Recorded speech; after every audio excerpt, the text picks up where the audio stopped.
Hello everyone, welcome and thank you for joining our webinar today on Microsoft Copilot Chat. Now, if you were expecting John, you're probably sitting there thinking, damn, he's got a lot more handsome since the last time I saw him. That's because I am not John. For those that haven't met me before, my name is James and I am the Digital Transformation Manager here at Heliocentrics. So generally, I assist clients with designing and implementing productivity solutions to help them achieve more with less. This could include anything from building low-code apps, websites, creating automations, and even developing fully bespoke software.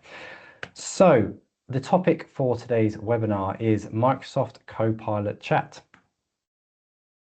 Our agenda for today, we're going to be looking at what exactly is Microsoft Copilot Chat, what things can you use Microsoft Copilot Chat for, how can you actually access Copilot Chat to be able to use it. We're then going to look at how to craft effective prompts. So that's how you interact with Copilot Chat. We're going to touch on quickly what agents are, and then at the end we will have time for a Q&A. So if you do have any questions, please use the Q&A button at the top to submit those. So what exactly is Copilot? So Copilot is Microsoft's flagship AI assistant. Now I'm sure most of you have probably heard of Copilot by now, but if you haven't, it's essentially a chatbot that you can converse with in natural language, and then it will provide you with a response in that same language, and it can complete various tasks for you. Now, there are two versions of Copilot. We're going to look at the differences between the two. So the first is Microsoft 365 Copilot Chat, and that's going to be the focus of today's webinar. And the second product is called Microsoft 365 Copilot, which is the paid for version. Now, please don't shoot the messenger. We didn't design the names. I appreciate that they are very similar and that can get confusing. So for the remainder of the webinar, I'm going to refer to Copilot Chat, which is the free version. And then I will refer to Microsoft 365 Copilot as the paid for Copilot version. So what is the difference between the two? As I said, the first one is Copilot Chat, which is free. This is included with any Microsoft 365 license at no additional cost. The paid for version is around £280 per user per year. Both of the paid and free versions are built using ChatGPT. So you may be familiar having used ChatGPT in the past, and I know some people still do use ChatGPT instead of using Copilot Chat or 365 Copilot, the paid for version.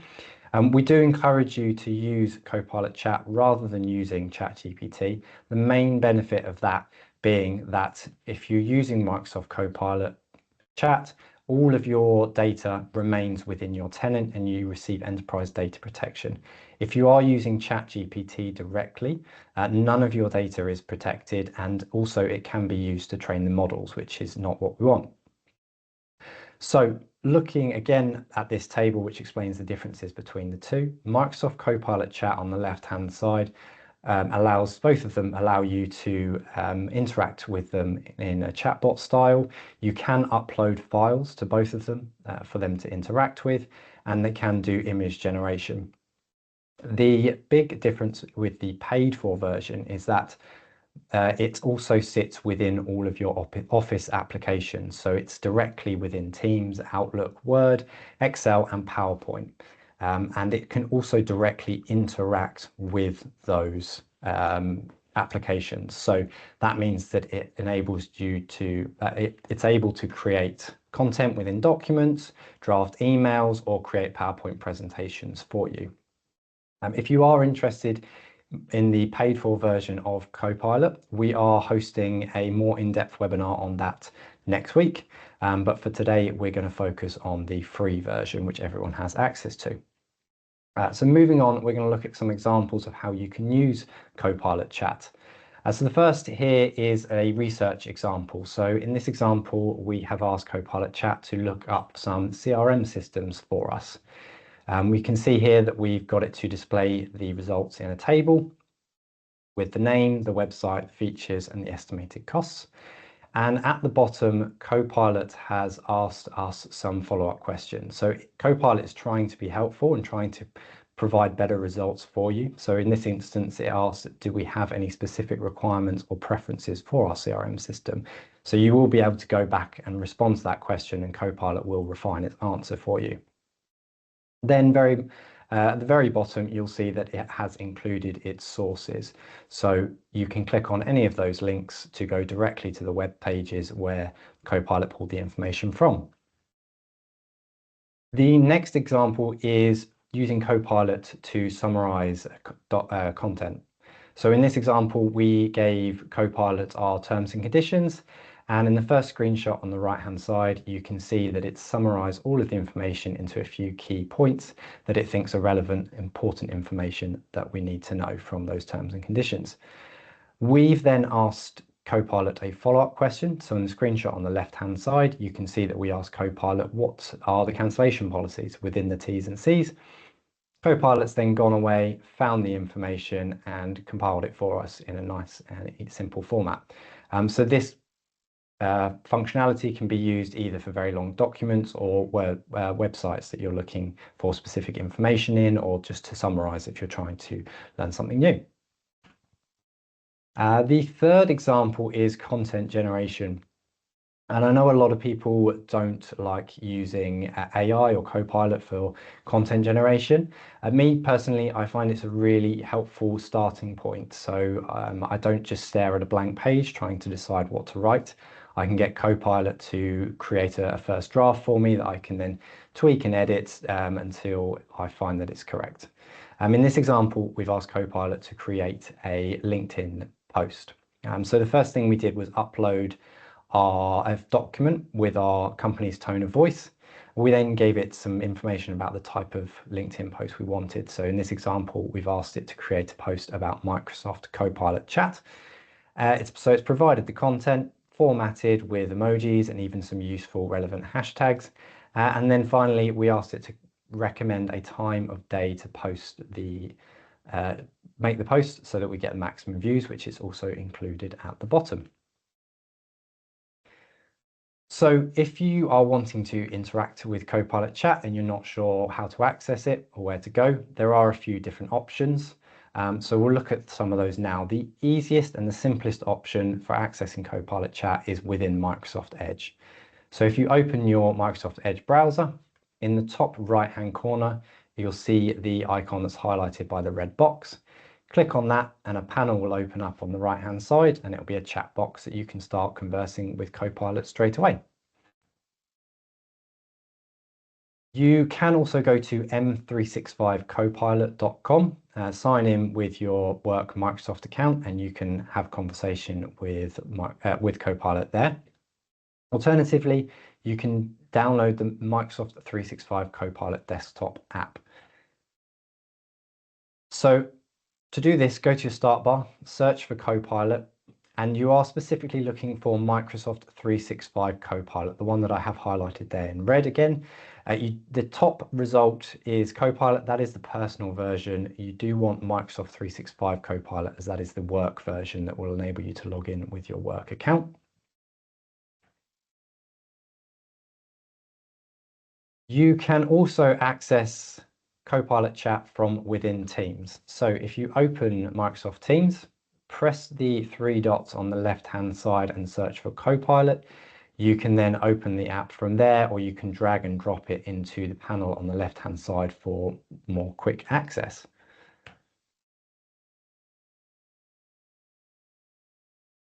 Copilot is also available within the modern version of Outlook. If you have that as well, just look for the Copilot icon. And finally, you can also download it onto your mobile device. Again, this gets slightly confusing with the names, because even though you are accessing Copilot Chat, which is the free version, you do need to look for Microsoft 365 Copilot as the app. So in the top, that's how it looks on the Google Play Store, and the bottom shows how it looks on the Apple App Store. So look out for those icons. So the next thing we're going to look at and talk about is how to craft effective prompts. So prompts are how we interact with Copilot. They're essentially the instructions that we give it within the message, which help it understand how it should respond. Prompting is a new skill that we have to learn, and it does take some practice and thought. Copilot is designed to save you time, but that doesn't mean that you need to rush your prompt. So it's worth spending 10 minutes crafting a detailed, effective prompt, even if that will save you 30 minutes. There is some trial and error with prompting, and don't be disheartened if you don't get the result that you were looking for the first time. Try to change your prompt, add some additional details, and then try again. When it comes to prompting, we usually recommend that people follow the Microsoft devised GCSE framework. Essentially, each letter stands for a part of the prompt, and you should include all parts when you're writing your prompt each time. So first of all, the G in GCSE stands for goal. So the specific task or outcome you want to achieve. So what is it that you're wanting Copilot to do? The C stands for context. So that's background information that helps Copilot understand the situation or purpose. So why do you need what you're asking for and who is involved? The S stands for source, so that's any relevant data or documents that Copilot should use to complete the task. And so that can be both internal documents that you provide to Copilot, or it could be specifying the type of websites or external information that you want Copilot to look for. And finally, the E stands for expectations. So this is the detailed instructions on what you expect from Copilot, including tone, style, and specific elements. So how can Copilot respond to best fulfill your request? So that's the GCSE framework. We're going to now look at some prompts that implement that framework. So we're going to look at a bad prompt, a good prompt, and then we're going to add on something else, the sort of top tip we've uncovered that'll hopefully help your prompts work even better. So first of all, we're looking at the first example that we talked about earlier, which is asking Copilot to look for some CRM packages for our business. So this is an example of a bad prompt. It simply says list 5 CRM packages that I could use for my business. So in this example, it's very simple. A goal has been provided, but there's no context, sources, or expectations. So we'll be looking to include those to make the prompt better and the results better as well. So then what we've done is we've used the GCSE framework to turn this into a much better prompt. So as you can see at the top, the goal is still there, highlighted in blue. Then we've added some context in the green. So we've talked about the type of company that it is, how many employees, what kind of software we currently use, and specific features that we need as well. Then in orange, we've specified the sources. So we've said use blogs and relevant trusted sites in the UK. So as I said, sources can be internal documents, or they can be specific websites or types of sites that you would like Copilot to use. And finally, in the purple is the expectations. So we've told Copilot that we want the answers to be in a table with the name of the product, URL for the website, comparison of features, and the estimated cost of the product.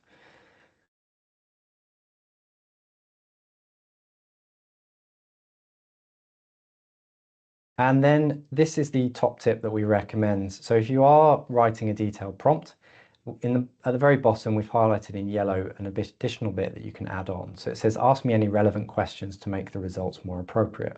So if you add this on to the end of your prompt, Copilot will ask you a few more questions to help it gather a bit more information about exactly what it is you're looking for. And then once you've answered those questions, it will go back to the original prompt and complete the task for you.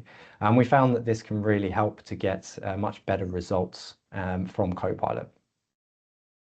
Now, that may seem like a lot of work and a lot of information that you need to provide Copilot every time that you are conversing with it, trying to provide its context, any goals and sources and expectations. So briefly do just want to touch on agents. Agents are essentially pre-prompted versions of Copilot. They're pre-programmed with a bit of extra information already in them. So for example, you could create an agent that has already ingested and understood your tone of voice document. So it understands how it should be writing all of the content and all of the responses it gives to you. Agents are generally designed for specific tasks, and therefore they can save you time by having some of the information already provided to them. We are going to do a future webinar going into more detail about agents, but just wanted to touch on those for now. So if you are interested in learning more, please keep an eye out for further webinars. We are, as mentioned, we are doing one on the paid for version of Microsoft 365 Copilot next week. If you follow the QR code at the bottom of the page, it will take you to the events page on our website, which has all of the details of all of our upcoming events. We do also offer bespoke training and consultancy. So if you're looking for any specific skills or training that you'd like, please get in touch. And finally, we are holding a in-person event on the 17th of June. This is an event for anybody who's interested in Copilot. All of the details can be found on the events page of our website, but essentially we're going to be spending a whole day looking at how Copilot works, how it can assist with small businesses, and how to really craft effective prompts. Okay, so I think we're going to move on to some Q&As now. So the first one is, what are pages? So Copilot pages. So Copilot pages are essentially workspaces that enable you to pull the information, the conversations that you've had with Copilot into a workspace that you can then share with other users. You can build in documents and attach documents to them. So they're like an ongoing space for you to continue to work with the information that Copilot has provided you within your conversations. Can I have a mix of Copilot Chat and the full Copilot in my company? Yes, so you can have a combination of both the free Copilot and the paid for Copilot. Essentially, if you want the paid for Copilot, or if you want to trial it with yourself or a couple of team members, you can roll those licenses out to a couple of people. And then you can decide whether or not you want to either just keep the licenses for those few people, or roll them out to everybody else. Can I write letters and emails with Copilot Chat? Yes, you absolutely can. The difference between Copilot Chat and the paid for version of Copilot is that the Copilot Chat will draft content for you. You then just have to copy and paste it into the location that you need it. So if you ask it to generate an email, you then just copy and paste it into Outlook and send that email.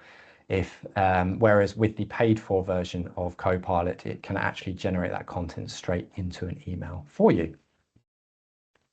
Okay, excellent. Do we have any more questions? No?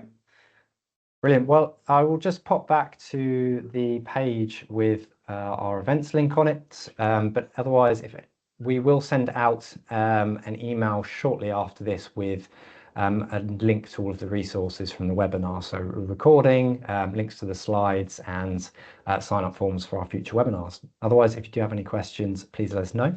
But thank you very much for joining.